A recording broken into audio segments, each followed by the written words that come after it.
सभी छात्र छात्राओं को मेरा नमस्कार। हमारे YouTube channel A for Apple Hindi classes and Hindi stories में आपका स्वागत है और मैं हाजिर हूँ आपकी 10वीं कक्षा की हिंदी की वर्कशीट को लेकर।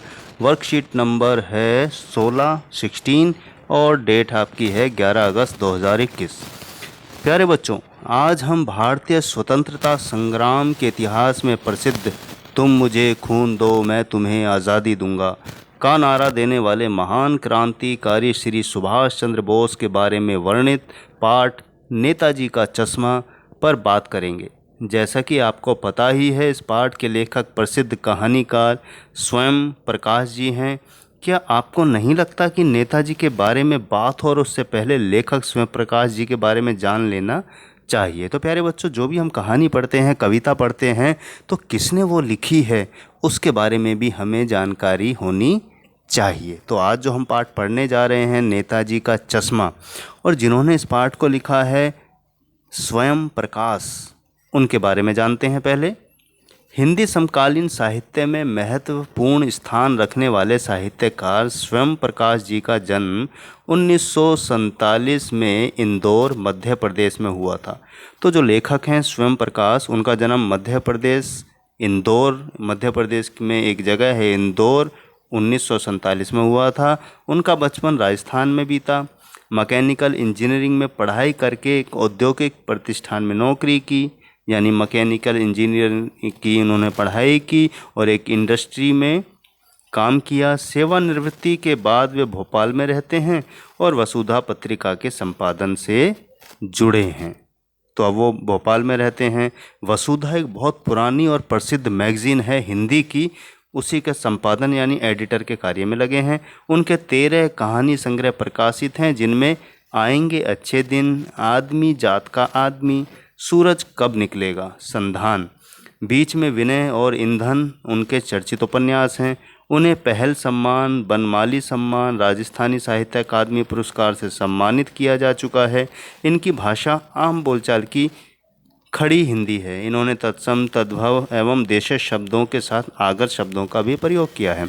तो एक सामान्य परिचय हमने इनका प्राप्त किया कि जन्म तो मध्य प्रदेश इंदौर में 1947 में हुआ, बचपन इनका राजस्थान में बीता और मैकेनिकल इंजीनियरिंग से उन्होंने पढ़ाई की और नौकरी की, और रिटायरमेंट के बाद वो अब भोपाल रहते हैं। और वसुधा नाम की एक मैगज़ीन है हिंदी की, बहुत फेमस है और बहुत पुरानी है, उसी का एडिटर का कार्य वो करते हैं। और 13 कहानी संग्रह उन्होंने प्रकाशित किए हैं, यानी प्रकाशित हुए हैं। आएंगे अच्छे दिन, आदमी जात का आदमी, सूरज कब निकलेगा, संधान, और बीच में विनय और ईंधन उनके उपन्यास भी, यानी कहानी के अलावा उन्होंने उपन्यास भी लिखा। और कई तरह के उन्हें पुरस्कार भी मिले हैं, जिनमें पहल सम्मान, बनमाली सम्मान, राजस्थान साहित्य अकादमी सम्मान उनको मिल चुका है। भाषा उनकी सरल और सिंपल है, जिसमें उन्होंने संस्कृत के तद्भव, देशज, तत्सम सभी तरह के शब्दों का प्रयोग किया है। तो आइए अब पाठ को शुरू करते हैं, क्योंकि हमने लेखक का परिचय जान लिया है। हालदार साहब को हर 15वें दिन कंपनी के काम के सिलसिले में उस कस्बे से गुजरना पड़ता था। कस्बा बहुत बड़ा नहीं था जिसे पक्का मकान कहा जा सके, वैसे कुछ ही मकान, और जिसे बाज़ार कहा जा सके वैसा एक ही बाज़ार था। कस्बे में एक लड़कों का स्कूल, एक लड़कियों का स्कूल, एक सीमेंट का छोटा सा कारखाना, 2 ओपन एयर सिनेमा घर और 1-2 नगर पालिका थी। नगर पालिका थी तो वह कुछ कुछ करती भी रहती थी। कभी कोई सड़क पक्की करवा दी, कभी कुछ पेशाब घर बनवा दिए, कभी कबूतरों की छतरी बनवा दी, तो कभी कवि सम्मेलन करवा दिया। इसी नगर पालिका के कुछ उत्साही बोर्ड या प्रशासनिक अधिकारी ने एक बार शहर के मुख्य बाजार के मुख्य चौराहे पर नेताजी सुभाष चंद्र बोस की संगमरमर की प्रतिमा लगवा दी, यानी मूर्ति। यह कहानी उसी प्रतिमा के बारे में है, बल्कि उसके भी एक छोटे से हिस्से के बारे में है। अब देखिए, जो पाठ हमने शुरू किया आपका नेताजी का चश्मा, उसमें हालदार साहब हैं एक करेक्टर। वो किसी कंपनी में काम करते हैं और हर 15 दिन में उनको उस कस्बे यानी टाउन से निकलना होता है। कस्बा छोटा सा है, बड़ा नहीं है, पक्के मकान वहाँ नहीं है, और बाज़ार है लेकिन बाज़ार जैसा नहीं है। और उस कस्बे में एक लड़कों का स्कूल है प्यारे बच्चों, एक लड़कियों का स्कूल है, और एक सीमेंट का छोटा सा कारखाना है, कंपनी कारखाना है, और 2 ओपन थिएटर हैं, सिनेमा घर। पहले तो ऐसे ही हुआ करते थे कि बाहर एक पर्दा चला दिया और बैठकर बाहर खुले में फिल्में देखा करते थे। और 1-2 नगर पालिका यानी, और नगर पालिका थी यानी उसका काम होता है समाज, जगह जो इलाका है उसमें कुछ ना कुछ काम करवा लेना। तो यहाँ पर वो काम भी करवाती थी नगर पालिका।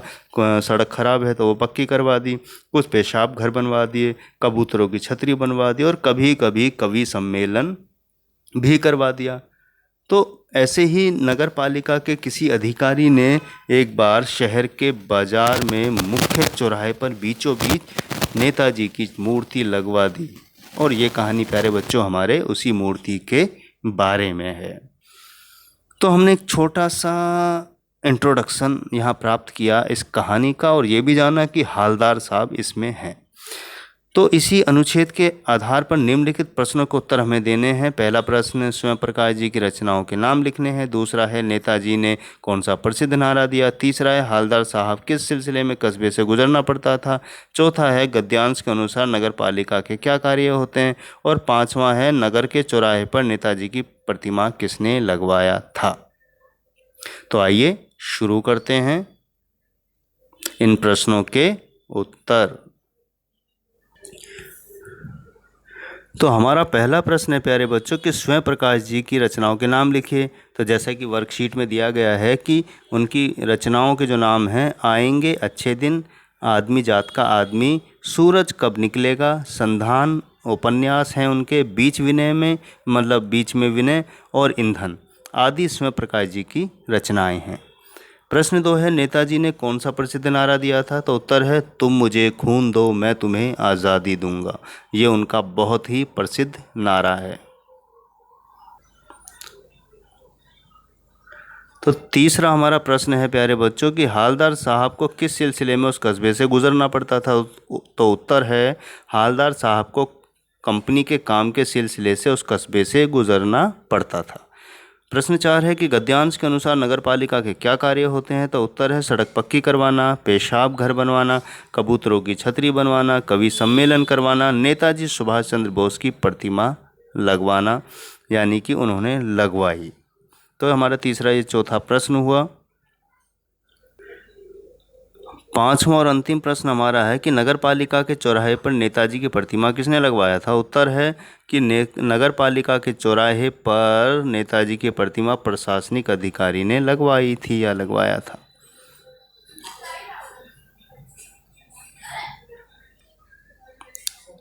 तो प्यारे बच्चों, यहाँ एक गतिविधि दी गई है। गतिविधि 1 है कि अनुच्छेद में आपने बातचीत के दौरान नेताजी के दिए हुए एक नारे के बारे में जाना है।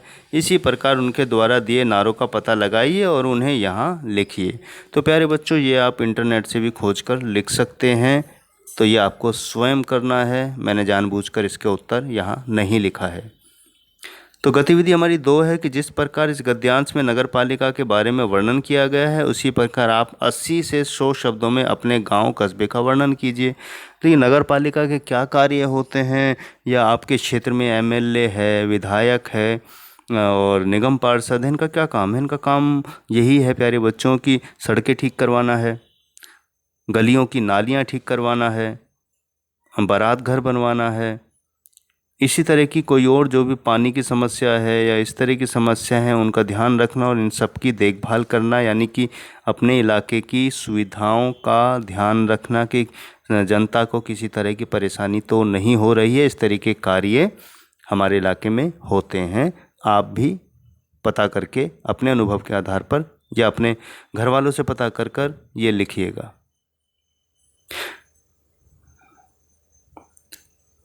तो प्यारे बच्चों, इसी के साथ मैं लेता हूँ विदा। मिलूंगा फिर अगली वर्कशीट के समाधान के साथ। तब तक के लिए शुभकामनाएं। अपना ध्यान रखें। जब भी बाहर जाएं मास्क लगाकर बाहर निकलें। भीड़ भाड़ में 2 गज की दूरी का ध्यान रखें और घर का खाना खाएं। स्वस्थ रहें।